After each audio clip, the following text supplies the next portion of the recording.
Muito bom dia, estamos começando pela Rádio Nova Difusora, o programa Eco Bagagens desse sábado, hoje tendo como convidado o presidente do Polo Nacional de Biocombustíveis e Energias Renovadas, Luiz Fernando Chaves. Luiz, seja muito bem-vindo, um ótimo dia.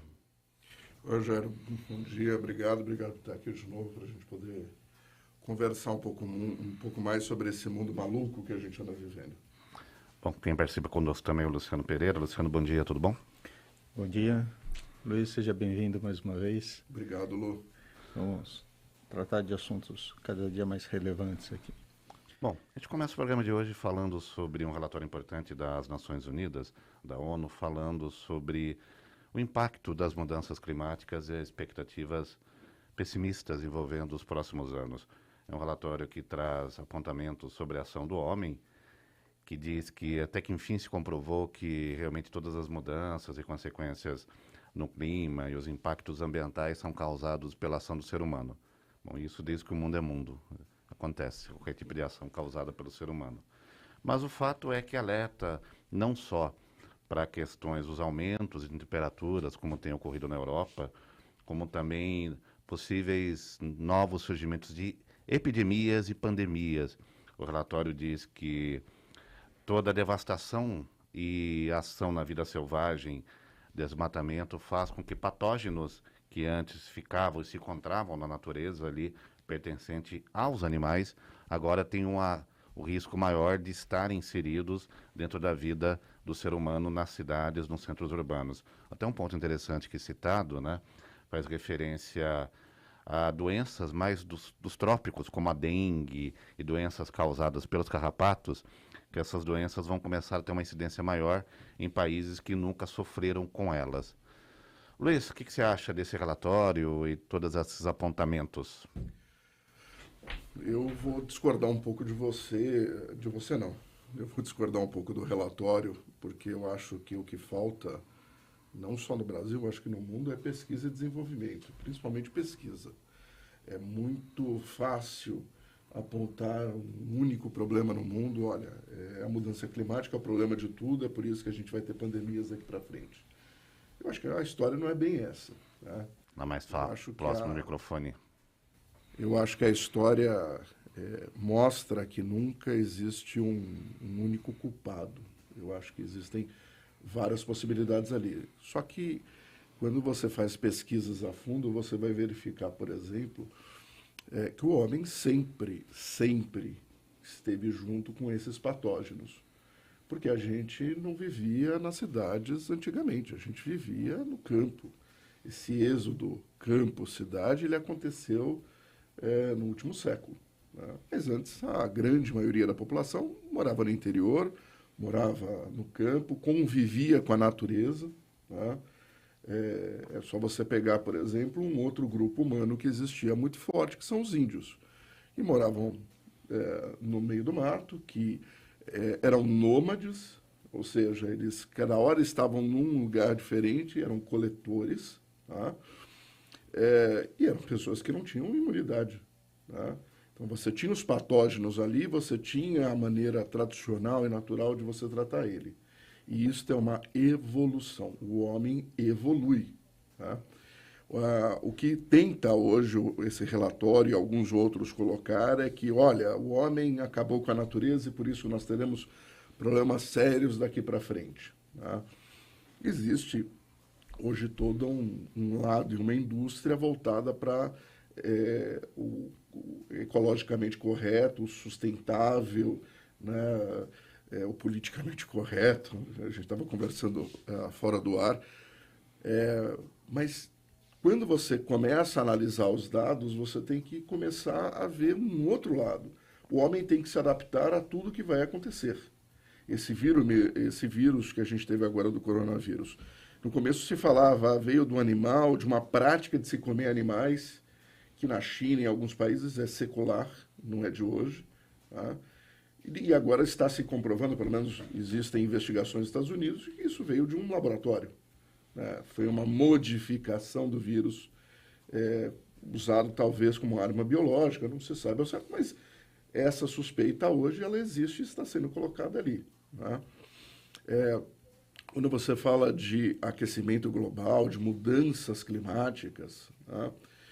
Se você pegar, por exemplo, o Al Gore, que fez um filme há algumas décadas, né, atrás, e falava sobre o aquecimento global, falava sobre as mudanças climáticas, falava que agora, em 2021, nós já estaríamos com um oceano muito mais alto do que nós estamos, não se comprovou. Ah, mas tudo dali é mentira? Não, eu acho que tem grandes verdades ali e tem coisas que nós temos que pensar, né? Mas tudo é uma questão de pesquisa e desenvolvimento. Eu acho que a gente tem que começar a separar falácias e política, né, e interesses corporativos ou interesses políticos do que realmente acontece. Eu acho que tem que começar Agora, a escutar os cientistas. o difícil é acertar esse tom, né? Porque a gente sabe que algumas coisas são cíclicas na natureza. Sim. Por exemplo, aquecimento, nós já tivemos isso há 300, 400 anos atrás, que evidentemente era uma outra realidade. Sim. Não existia indústria, carros e tudo mais, né? Então tem o fator do homem que é muito preponderante, mas não é o único, né? Ou seja, até um certo ponto isso é natural, ocorreria de qualquer maneira. E aí o que a gente precisa é qual o tom correto, até que ponto nós... Porque a gente sabe que tem um certo estilo de vida que a gente está acima do recomendável, né? Precisamos de 2 planetas para conseguir suprir esse ritmo de consumo. Sim. Só que isso está mudando, né? Também não se muda assim do dia para a noite, tem um tempo aí a se consumir. Mas é uma questão de consciência também. Sim. Eu vou te dizer mais, a gente teve um ciclo, um aquecimento global lá atrás, a gente teve uma era do gelo lá atrás, né? São cíclicos.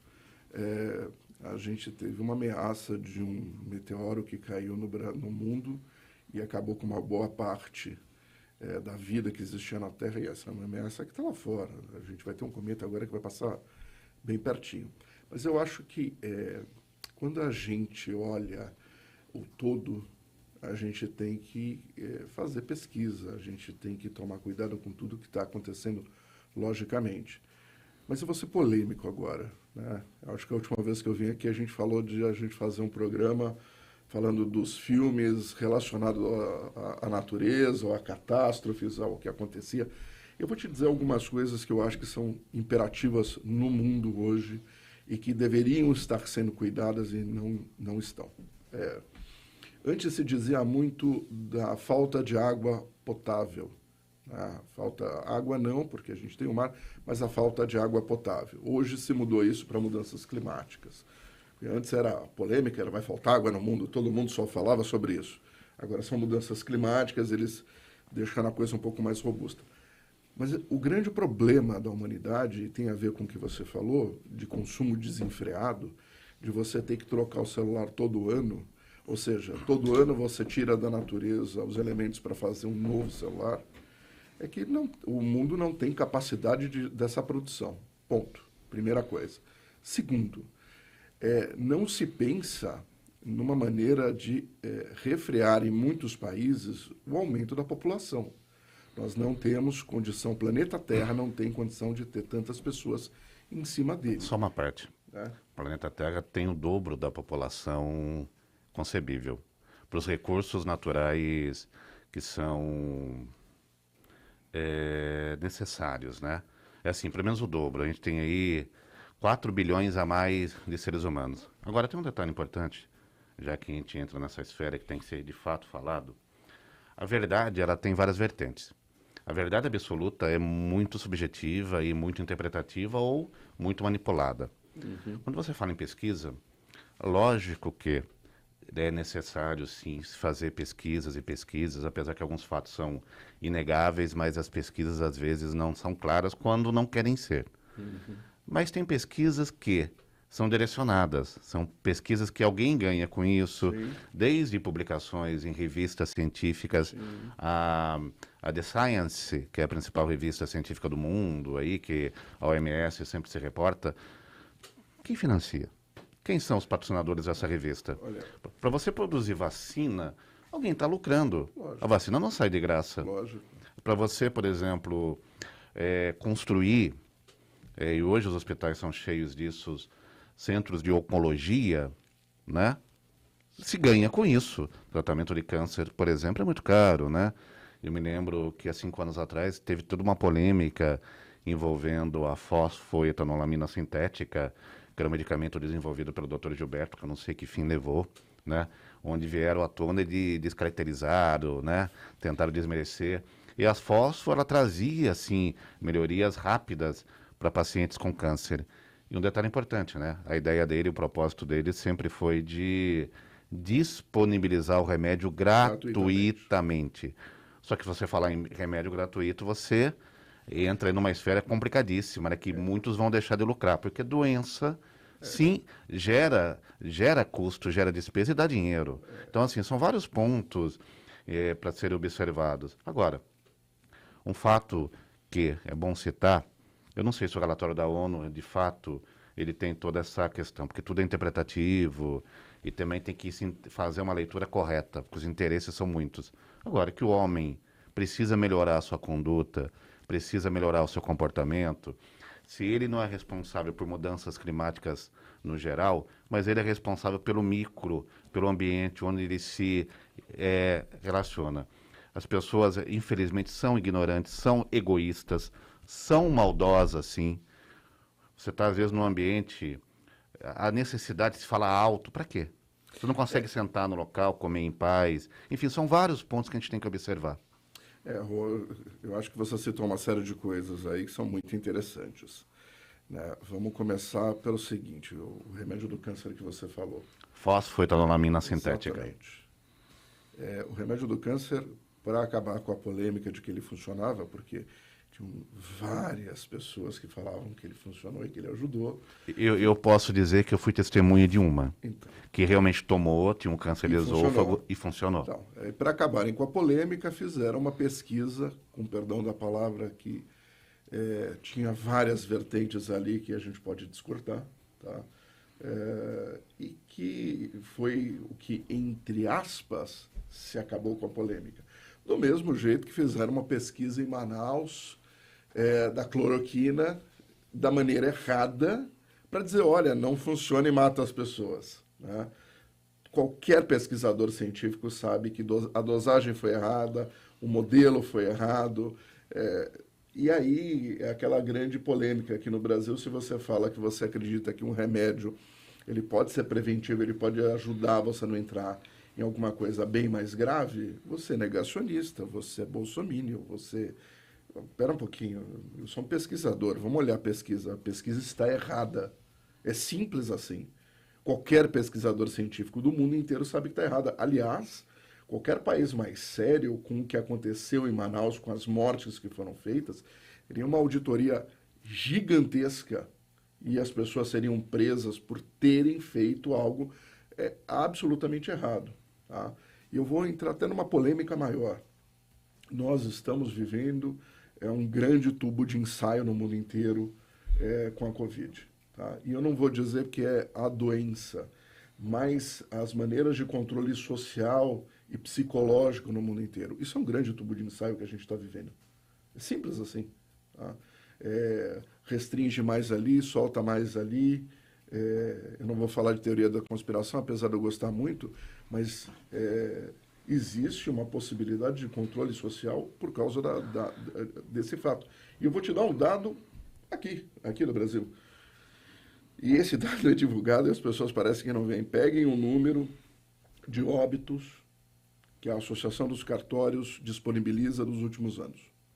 2017 foi mais de 1 milhão de óbitos. Quando você pega 2019, 2020, o número cai vertiginosamente.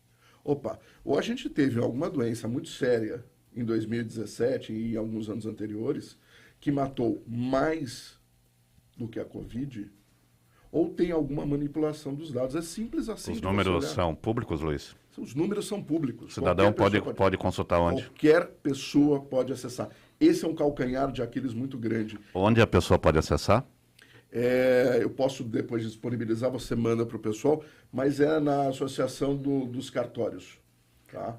Inclusive um vídeo, acho que eu já te mandei esse vídeo também, mostrando, isso é público, isso não tem uma contestação. Uma justificativa que eles dão é o atendimento a indigentes e você deixa então de identificar a pessoa, o CPF, etc. Isso poderia ser um desvio de... Vamos lá. Como é que você, em 2017, tinha 1 milhão de mortos, todos foram identificados, mesmo sendo indigentes? Porque se eu seguir esse raciocínio, em 2017 tem 1 milhão de mortos, mais os indigentes. Não justifica o comportamento. Não, de jeito e maneira nenhuma. Nós tivemos uma crise de H1N1 fortíssima em 2017. Vocês ouviram falar? As pessoas morriam, ninguém ouvia falar. Vou te dizer outro dado. Nós estávamos com 800% a mais de dengue no começo deste ano. As pessoas não morrem mais de dengue, de chikungunya, de zika vírus. As crianças não nascem mais anencéfalas. Acabou isso? Ninguém fala mais nada, ninguém abre a boca para dizer isso. Doença tropical é febre amarela, malária, dengue, zika, chikungunya. Essas são as doenças. As pessoas morreram esse ano. Lógico, tem uma boa parte delas que foi para o hospital que estavam com o seguinte sintoma: estou com dor no corpo, estou com febre, estou com dor de cabeça. Cabem várias doenças. Não é dengue. Vamos testar para corona. Né? Ela pode ter as duas doenças ainda por cima. Mesmo porque uma doença deixa o sistema imunológico mais fraco para a outra entrar. E vice-versa. Eu lembro quando a minha filha estava para nascer, né, nós estamos falando de 2016. A minha maior preocupação era o mosquito picar a mãe da minha filha. Era o mosquito picar ela e a minha filha pegar o zika ou o chikungunya. O que poderia acontecer com o desenvolvimento da minha filha na barriga da mãe dela. Isso acabou? Isso desapareceu? Nós acabamos com os mosquitos? Não, muito pelo contrário. Por que o número de casos relacionados aos mosquitos subiram, quase dobraram agora nessa pandemia? Porque você estava em casa.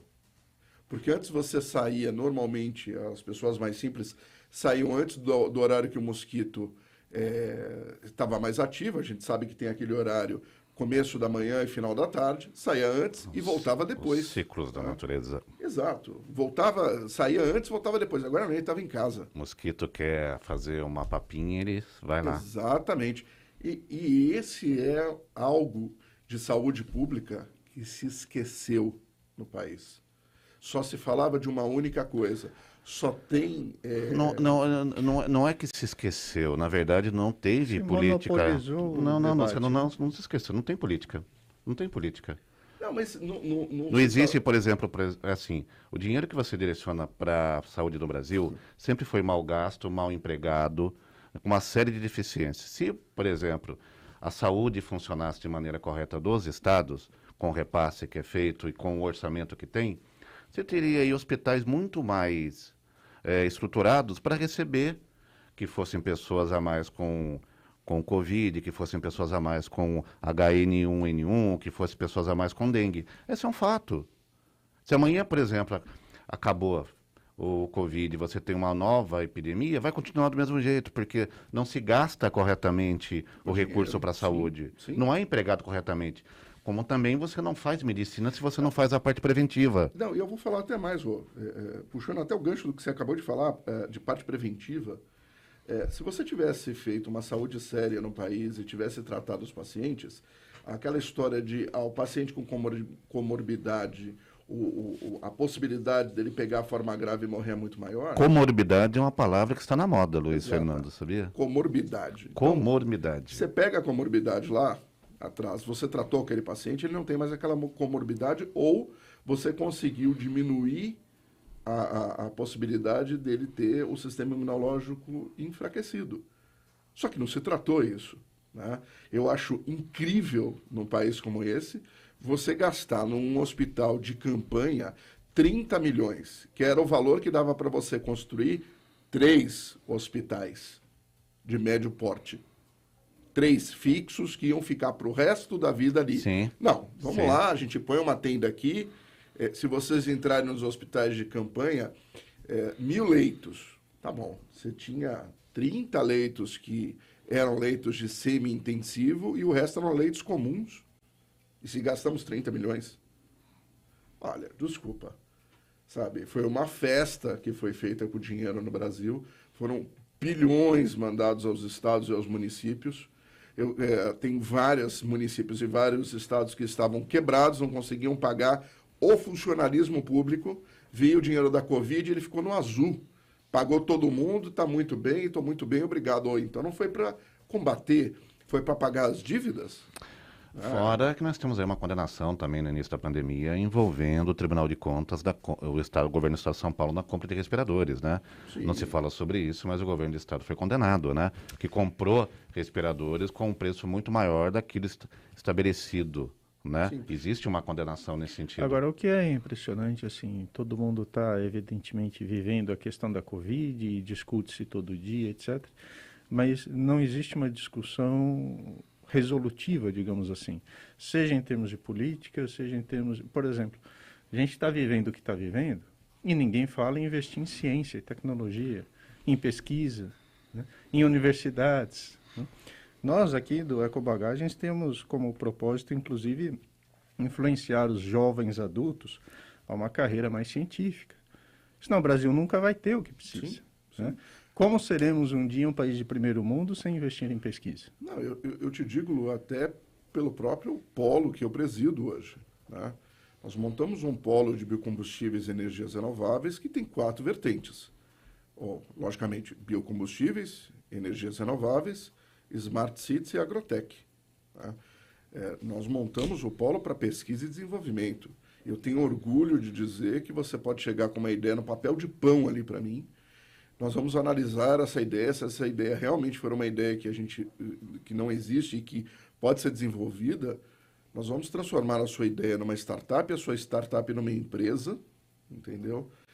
E fazer com que aquilo saia do papel e aconteça, com todos os registros necessários, registrando a ideia no INPI, porque a ideia é de quem me trouxe a ideia não é do Polo, o Polo participa junto, tá? Só que nós incentivamos pesquisa e desenvolvimento, coisa que aqui no Brasil se esquece, não se tem isso, tá? Nós colocamos bilhões para uma série de coisas. Se a gente tivesse pesquisa e desenvolvimento nos últimos 20 anos, né, e eu fico muito chateado com isso, porque há 20 anos atrás foram eleitas pessoas que diziam educação é prioridade. Há 20 anos atrás esse era o discurso, um dos discursos principais. Pois recentemente... Não se fez nada com educação, nem com pesquisa e desenvolvimento nos últimos 20 anos. Nada, absolutamente nada. Desculpa, eu não vejo problema de dar incentivo para um artista qualquer, dar alguns milhões para um artista qualquer, lançar show, livro, desde que seja de graça para a população. Mas eu vejo com muito receio que você dá dinheiro por esse lado, para esses artistas, mas não se dá para o pesquisador científico na USP. Né? Você não dá, por exemplo, e eu vi isso pessoalmente, pesquisadores que perderam pesquisas de 20 anos porque roubaram os cabos que abasteciam as geladeiras de uma determinada universidade federal. Eu vi isso. E o gerador não funcionou por quê? Porque o gerador era muito velho e não tinha manutenção. Opa! Ou então, um museu no Rio de Janeiro, que todos conhecem, que pegou fogo porque não se investiu em sistemas contra incêndios. Se perdeu artefatos que tinham ali dentro que eram de prima ordem. Se perdeu, simplesmente se perdeu. E aí você não vê a pesquisa e desenvolvimento no Brasil como uma propriedade intelectual do Brasil. Na verdade, tudo que você está falando tem uma mesma raiz, que é a má gestão. Né? Com certeza. Bastava ter uma boa gestão. Com certeza. Agora, qual o papel do polo para com o pesquisador? Então, o polo tem uma maneira diferente de tratar pesquisa e desenvolvimento, como eu te disse. Quando você vai para o mercado hoje procurar formas de que a sua ideia seja colocada em prática, você vai encontrar muito investidor anjo, muita empresa formada para incentivar. Você tem encontrado isso nesse período atual? Sim, sim. Por incrível que pareça, essa foi a primeira coisa que voltou e voltou com uma certa força. O grande problema, Lu, Rô, é que você vai para esse mercado, o cara vira para você e fala assim, não, eu incentivo a sua ideia. Você já tem um produto minimamente viável? Você já está lucrando? Eu vou acelerar. Aí o cara fala assim, não, eu só tenho uma ideia. Eu tenho uma ideia no papel. Ah, desculpa. O dia que a sua ideia virar realidade, a gente incentiva, a gente coloca. Opa. Quando virar realidade, você não precisa de incentivo. Ah, então. Né? Depois que virou, tá quase uma unicórnio, o cara investe e vê. Aí é fantástico. Você não precisa de incentivo. Exato. Eu quero o outro lado. Eu quero pegar o cara que fala assim, cara, eu tive uma ideia aqui. Vamos sentar, vamos discutir a sua ideia. Bom, a sua ideia tem fundamento. Vamos fazer o seguinte. Mas vem cá, deixa eu falar uma coisa. Claro. De boa. Não tem muita gente. Boa. Não, de boa. De boa mesmo. De boa está em moda também hoje em dia. De boa mesmo, porque de verdade, às vezes você vê algumas pessoas aí que se dizem investidores anjos, de uma arrogância, de uma prepotência tão, assim, gritante, né? Não tem uns que tiram proveito? Por exemplo, existe uma orientação jurídica para o cidadão que tem uma ideia e realmente fechar um contrato plausível, que ele tem ali as coisas resguardadas? Tem isso? Tem essa preocupação? No Polo, talvez você tenha pensado nisso. Sim, no Polo, antes da gente terminar o estatuto, a gente tinha um manual de compliance. É diferente, né? Mas eu vou te dizer uma coisa. Vamos lá. Investidor anjo. Tira a parte do anjo. O que ele é? Um investidor. Ele quer botar dinheiro e quer ter lucro. Ponto. É isso. Sim. Tá? Como qualquer mercado financeiro, como qualquer banco, como qualquer instituição, quer botar dinheiro e ter lucro. Como qualquer negócio. E eu não vou dizer para você, eu não vou demonizar este pessoal, porque eu acho que eles têm o papel deles. Tá? O que acontece é que você não tem uma parte antes. Então, vamos dizer do Polo. Tá? Eu já disse, nós temos um manual de compliance, mas digamos, você vem com a sua ideia. Eu acho a sua ideia interessante. E eu sou o cara, vocês dois sabem, que eu ponho no carro aqui, eu tenho um cara que tem uma ideia lá no Tocantins. Ou tem um grupo de pessoas lá no Tocantins que cada uma tem uma ideia diferente. Vamos fazer uma reunião. Monto no carro aqui, vou para o Tocantins, sento com elas e vejo. As ideias que logicamente, você acaba descartando algumas coisas que já existem, né? Ou fala para a pessoa, olha, a ideia que você tem não é uma ideia plausível, minha opinião, sempre coloco isso para a pessoa, porque de repente é um sonho dela, ela quer, e existem também essas duas maneiras. Tem um cara que sonha com aquilo e tem um cara que acha que aquilo é uma solução realmente. Aí eu parto para um método científico. Cientificamente isso daria certo ou não daria. Se eu não tenho conhecimento de causa, ou se eu tenho uma desconfiança que aquilo vai dar realmente muito certo, eu pego essa ideia junto com a pessoa, trago isso para um grupo de especialistas, de mentores. Eu sou mentor do MIT e sou mentor do Sebrae. Tá?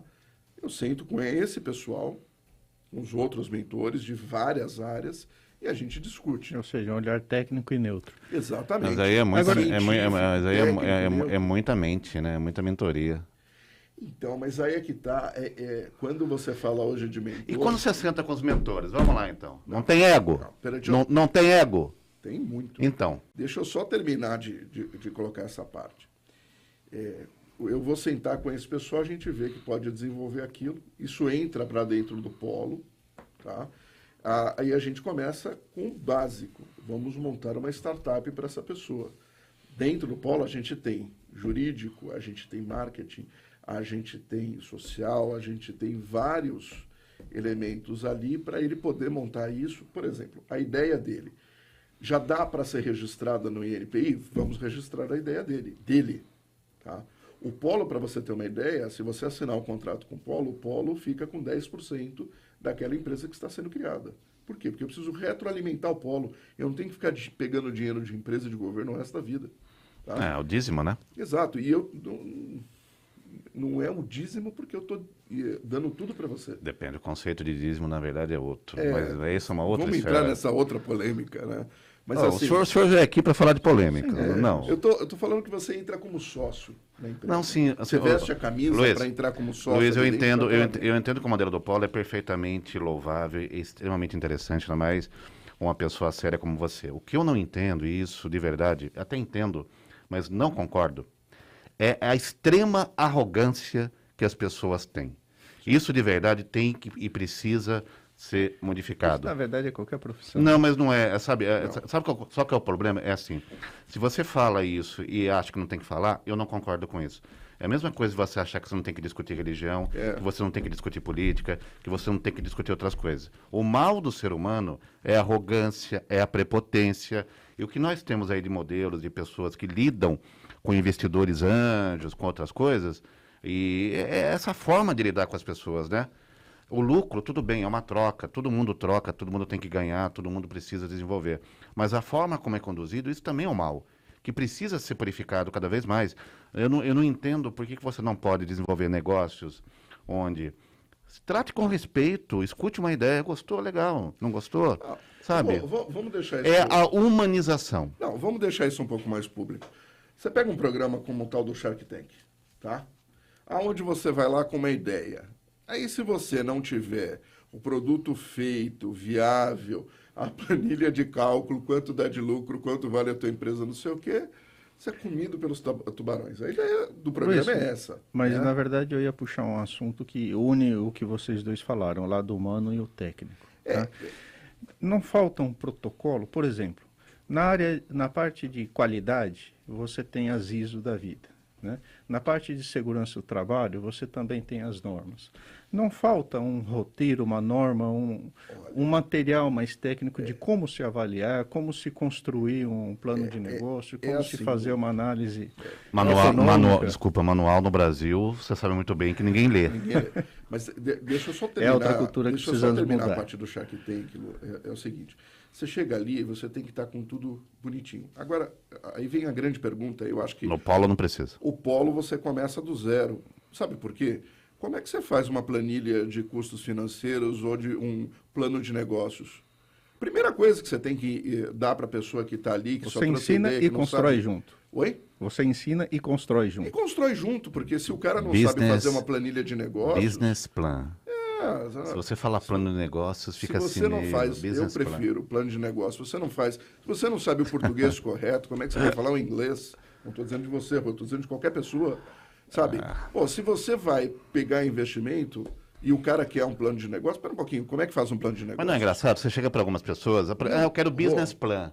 Mas, meu, o que você vai pedir business plan? Por que business plan, né, para a pessoa? Eu vou te falar uma coisa plano de negócios, fazer um plano de negócios. Porque o plano de negócio, você vai na internet e tem os modelos. Vai lá e faz um pitch de 5 minutos. O cara nunca fez. O cara não é comunicador como a gente. O cara não sabe falar. Ele tem 5 minutos para expor uma ideia. Você já fez vários pitches? Já fiz pitches. Sinceramente, eu acho o fim da picada em 5 minutos ter que explicar um conceito de algo que levaria muito mais tempo.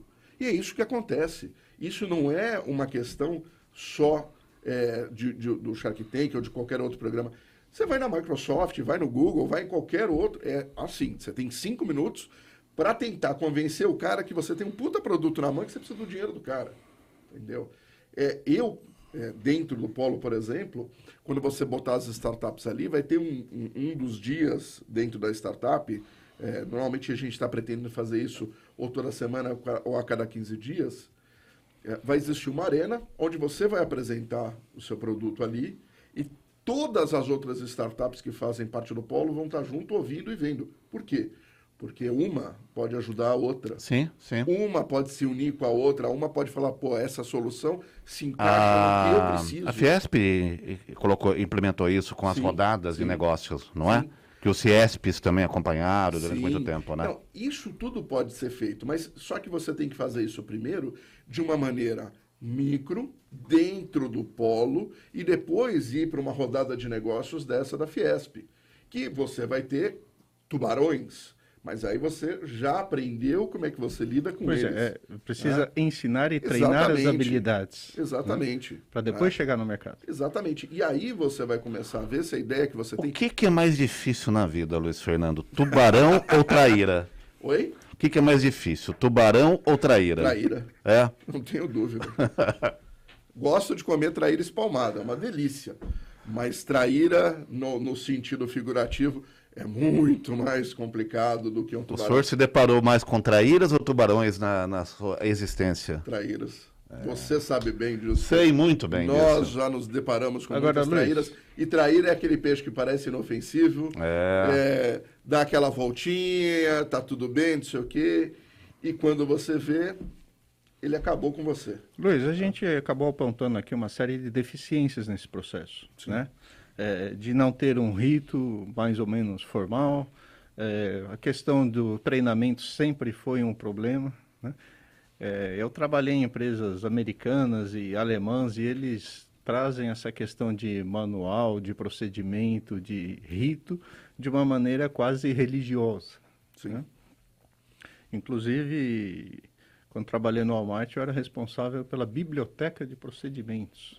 Até o corte da carne estava lá, Sim. explicado, Sim. fotografado e tudo mais.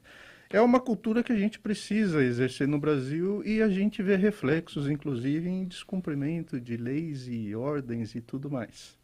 Ou seja, não é só uma questão de gestão, mas uma questão cultural, de pensamento, de conceito e uma série de coisas para a vida como um todo. Sim, porque o corte aí- da carne é importantíssimo, né? Aí você No vai... açougue é. Aí eu vou dizer uma coisa para ti. Eu O acho Luiz que Fernando é tem churrasqueiro, tem né, uma Luiz? diferença grande de uma pessoa, por exemplo, um americano, um europeu para o brasileiro. O brasileiro é o povo mais criativo do mundo. Talvez seja mais criativo do mundo porque não tem manual. Porque ele fala assim, como é que eu vou cortar essa carne? Vou arranjar um corte novo. Tá? Talvez seja por isso. Isso não quer dizer que depois que ele descobrir um corte novo para ficar nesse ponto, uma metodologia nova, uma ideia nova, não tenha que normatizar isso, ok? Testado e colocado, mas no começo, lá atrás, eu sempre bato nessa tecla, você tem que começar a ter ideia e ter quem apoia a sua ideia dali, antes de normatizar qualquer coisa.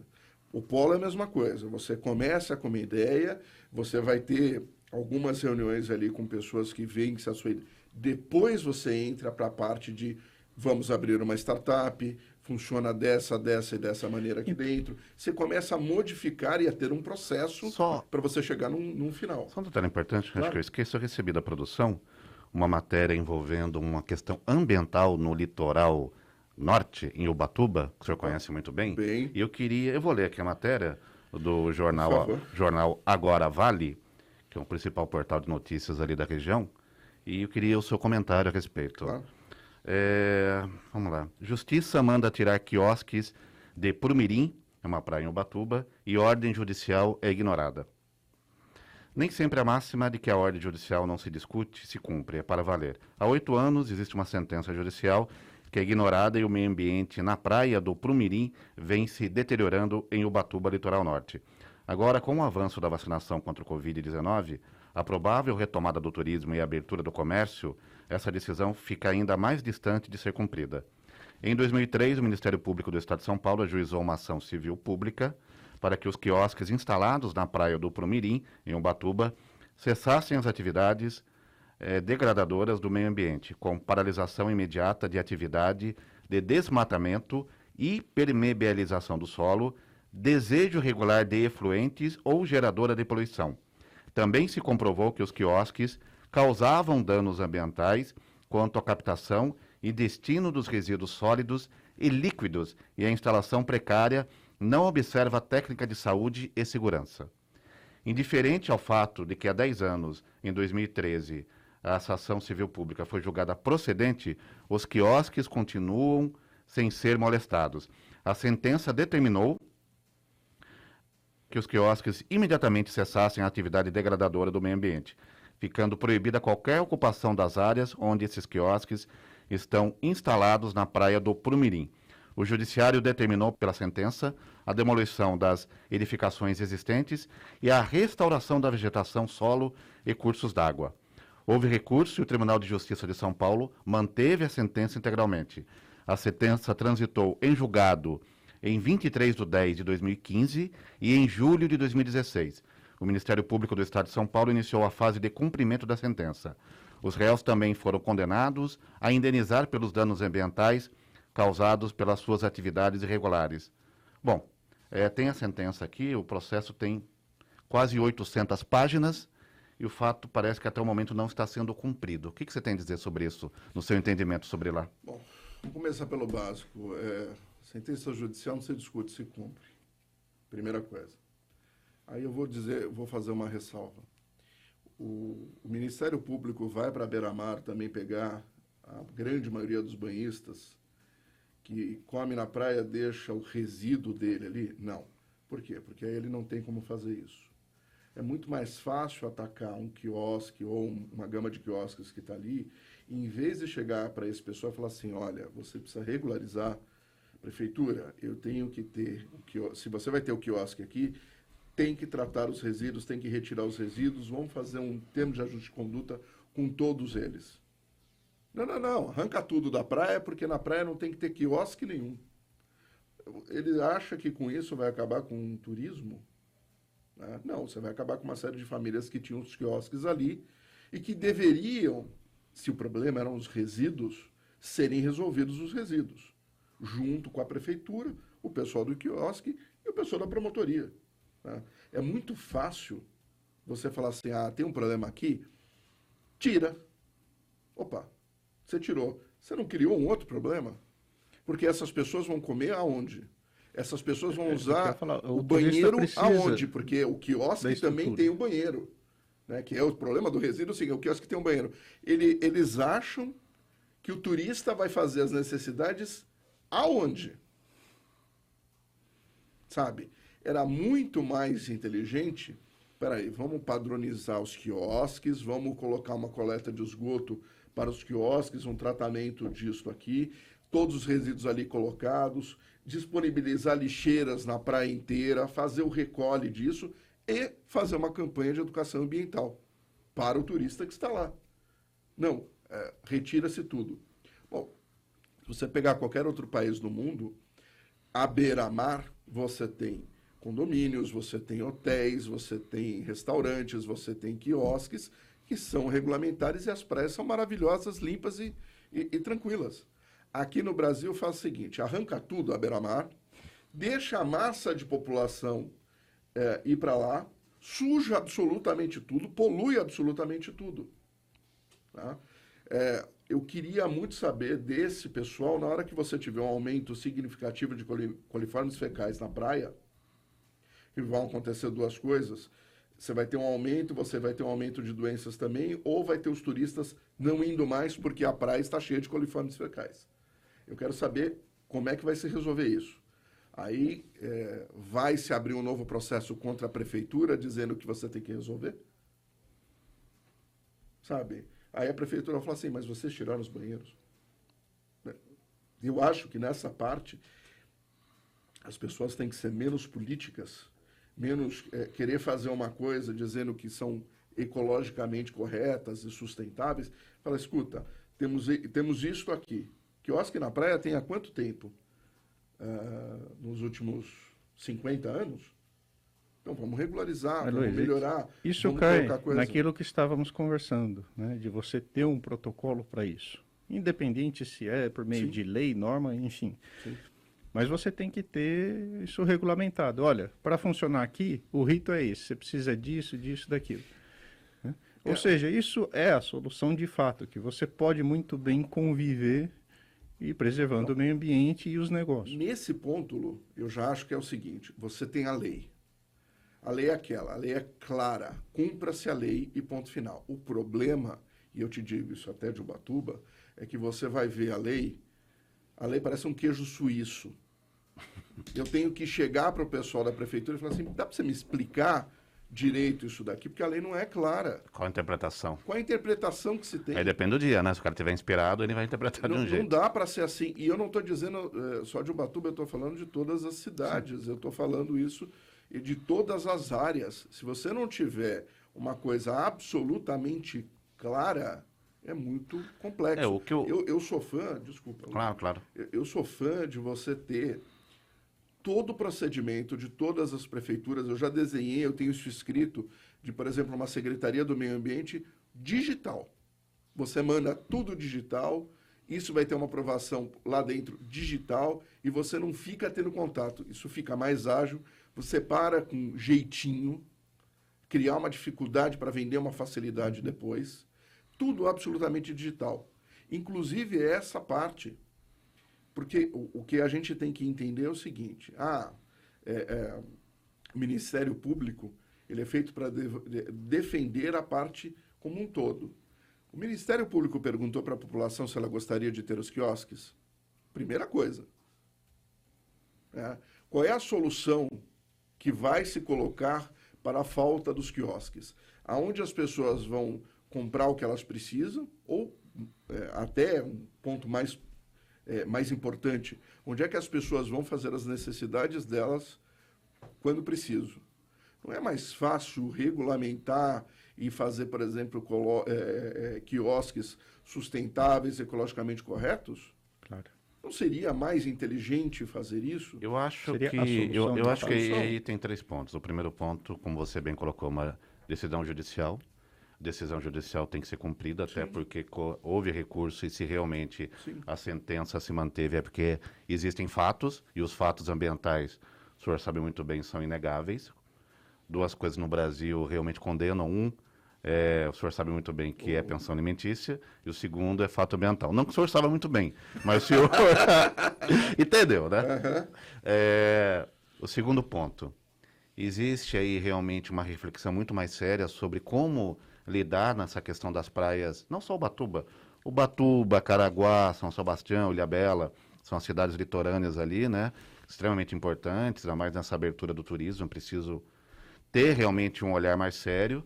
E o terceiro, como o senhor bem colocou, precisa ter uma reestruturação muito séria por parte dos municípios, por parte dessas prefeituras que tomam conta das praias, que são um grande atrativo turístico, e o turismo no mundo todo é uma fonte de renda inesgotável, só que alguma coisa precisa mudar. Geralmente uma coisa que acontece, nós temos aí, onde existe a Secretaria de Turismo, se existe, né, que em muitas prefeituras, você está lá, Secretarias de Cultura, Esporte e Turismo. E meio ambiente. Peraí, o que meio ambiente tem a ver com esporte e cultura? Não, tudo se interliga, mas assim, você não tem às vezes uma secretaria de meio ambiente autônoma, ou um secretário de meio ambiente que realmente conheça de meio ambiente, não é, Luiz Fernando? Sim, não, é verdade. Às vezes você põe um cara lá que é um cara que foi um assessor político, o que você faz? Eu ajudei na campanha. Vai lá para ser secretário de meio ambiente. E eu vou te dar um outro exemplo, eu vou te dar um exemplo de Ubatuba, um exemplo que eu vivo hoje, tá? Eu estou fazendo a parte técnica de alguns prédios em Ubatuba, numa determinada praia, posso até falar praia, na Praia da Enseada, tá? Eu estou fazendo todos os relatórios técnicos. Um amigo meu tem um hotel lá, Se não fizer direitinho, você tá na minha mira, hein? O que acontece? Na Praia da Enseada, é permitido você construir prédios, ok? Logicamente, você tem que ter todo o rito ambiental. Aquela rua ali é horrível, tem que levar asfalto lá, viu? O rito de projeto. A rua sem asfalto é algo que pode entrar como compensação ambiental, por exemplo. Tá? Você colocar os bloquetes na rua, deixar a rua em ordem. O esgoto pode entrar. Tanto que os prédios dali que estão sendo construídos, eles vão ser construídos e agora, por causa de uma ação do Ministério Público, as construtoras se juntaram para fazer uma estação de tratamento de esgoto. Isso é fantástico. Você vai ter uma estação de tratamento de esgoto que vai pegar o esgoto desses prédios e das casas, são mais 500 ou 600 casas que vão entrar, que hoje não tem, hoje tem uma fossa negra, uma fossa séptica, que vão entrar para o sistema de tratamento de esgoto. E isso vai ser feito pelas construtoras. Ou seja, as construtoras se unirem e falar assim, olha, faremos isso para melhorar a qualidade aqui. Apesar de cada projeto ter tido um sistema de tratamento individual de esgoto. Aí o Ministério Público falou, não pode. E alguns moradores, não todos, mas alguns moradores falaram, a gente não quer verticalização da praia. E aí eu volto naquela questão, não é melhor você fazer isso com todo mundo junto, com um planejamento, com prédios sustentáveis, ecologicamente corretos, que são os prédios que vão entrar lá, do que você deixar a coisa a bel prazer? O que é melhor, ter mais uma casa com fossa negra ou ter um prédio com toda a parte sustentável dentro dele, inclusive o tratamento de esgoto, e aonde você pode fiscalizar? Porque a partir do momento que você fez o prédio, colocou ali, fez a estação de tratamento, você vai fiscalizar tudo aquilo. Os prédios vão fazer a estação de tratamento e eles vão beneficiar 500 outras casas, que não tem nada a ver com os prédios, né? Essa é uma compensação ambiental muito inteligente. E eu digo pelo pessoal da prefeitura, que é muito solícito, pelo menos em Ubatuba neste ponto, conosco, sempre foi muito solícito disso, e o que eles falam é o seguinte, o que precisa também se observar é que quando eu faço um prédio, eu gero emprego e renda para a população daquela determinada localidade. Se você parar e proibir absolutamente tudo, você não tem emprego e renda. Os quiosques de Ubatuba que vão sair vão deixar quantas famílias sem emprego e renda? Diretas e indiretas. Como é que você absorve esse pessoal para ali? Se você não puder mais fazer construções, e veja, quando eu falo construções, não é de qualquer maneira, com todo o trâmite, com todo o compliance, com toda a parte de sustentabilidade. Se você não puder fazer os prédios, quantos empregos e rendas eu não Mas, gero? Luiz, a prefeitura, pelo menos de lá, Luiz, é muito solícita com isso e fala, Luiz, não, vem cá. vamos fazer da maneira correta. Eu sei, mas vem cá, vamos lá. Concordo plenamente com você, só que tem 2 pontos. Primeiro, o meio ambiente tem que ser preservado também, né? Tem que ter uma exploração sustentável. Sim. E se houve uma sentença é porque tem fatos. Não. Primeiro ponto. Segundo ponto, essa decisão judicial com o não aceitação do recurso foi em 2016. Meu, a prefeitura está fazendo o quê? Já se passaram 5 anos. Ela já deveria ter encontrado uma solução. Você está falando de uma prefeitura que tem uma gestão nova hoje, que tem uma outra cabeça. Talvez a antiga não tivesse. Mas peraí, gestão nova é que assumiu agora. Mas tudo bem, mas... Assumiu agora. Mas assim... Mas não foi reeleito? Não foi. Antes era o Sato, agora é a Flávia. Partidos diferentes, absolutamente diferentes. E consciências colocadas. E eu não estou nem dizendo isso. A questão toda, às vezes, eu não posso falar pelo ex-prefeito, claro. Mas a questão toda, às vezes não é essa. A questão toda é que vem de cima para baixo, e quando a prefeitura tenta uma conversa, e aí vem aquela soberba que você me falou de certas pessoas, de certos políticos e de certas assessores pessoas da magistratura, né? Vem aquela soberba e fala, não, e acabou, vai ser dessa maneira. E ponto final, entendeu? E isso é errado. Eu entendo assim, desculpa. Eu acho assim, é importante sim encontrar uma solução para essas pessoas que tinham ali essa questão dos quiosques, direcionar para um outro local, mas era uma coisa que já deveria ser pensado. Porque assim, esse problema de uma praia específica reflete e pode refletir em outras praias, em outras cidades litorâneas. Então tem que entender de verdade onde está o dano ambiental, mas também se não pode ficar ali para onde vão, tem toda uma essa é uma outra brecha. A partir do momento em que você retira os quiosques dessa praia, abre uma brecha para você retirar de todas as outras praias. Sim. E eu conheço outras praias lá que tiveram quiosques feitos, inclusive com tratamento de esgoto, né? É o seguinte, existem soluções, mas será que a conversa entre, por exemplo, os órgãos municipais e a promotoria, ela está acontecendo como de contento? Será que não é mais fácil fazer o seguinte, junta todo mundo na mesa e fala assim, quais são os problemas que nós temos? A promotoria traz os problemas, a prefeitura traz os problemas, e se junta todo mundo ali, inclusive com a população, e fala assim, olha, a solução vai ser essa, o que vocês acham? Mas o que falta é exatamente uma solução integrada, né? E saber que aquela decisão ela vai ter desdobramentos 1000 aí na sociedade, em milhares de outras situações. Sim. Né? Ou seja, é aquilo de abrir precedente na justiça. E não empurrar com a barriga também, né? Porque a gestão municipal empurrou com a barriga, né? Ela foi empurrando, eu vou empurrar esse problema, o outro prefeito que resolva. Mas aí já é uma outra discussão. Mas faz parte disso. A gente está discutindo ali a sentença. A gente não sabe o histórico. Eu não posso te dizer se ela empurrou com a barriga ou não, porque eu não sei o histórico anterior. Não, falando da prefeitura. Então, mas a gente não sabe o histórico anterior. A gente não sabe se, de repente, a prefeitura... Processo de 800 páginas, Luiz. Então, vamos lá de novo. A gente não sabe o histórico se, lá no começo do processo, a prefeitura tentou um acordo, tentou melhorar, tentou colocar fazer a modificação do quiosque e, de repente, ouviu. Não pode, acabou a história. Isso tem vários processos ambientais que, infelizmente, funcionam assim. Você tenta ter uma solução para apaziguar os dois lados e, de repente, alguém fala, não quero, não vai ser assim, ponto final. Não dá para saber o histórico. Sim. Agora, independente de uma coisa ou da outra, o que a gente precisa hoje, por exemplo, vamos falar de municípios, Ubatuba eu sei que está fazendo agora, vai ter um conselho municipal de meio ambiente. esse Conselho Municipal de Meio Ambiente é o órgão para conversar, para discutir e para se colocar. Veja, nessa administração agora vai ter o Conselho Municipal de Meio Ambiente, entendeu? Eu acho que o conselho tem que ser em todas as cidades, só que tem que trazer a promotoria junto.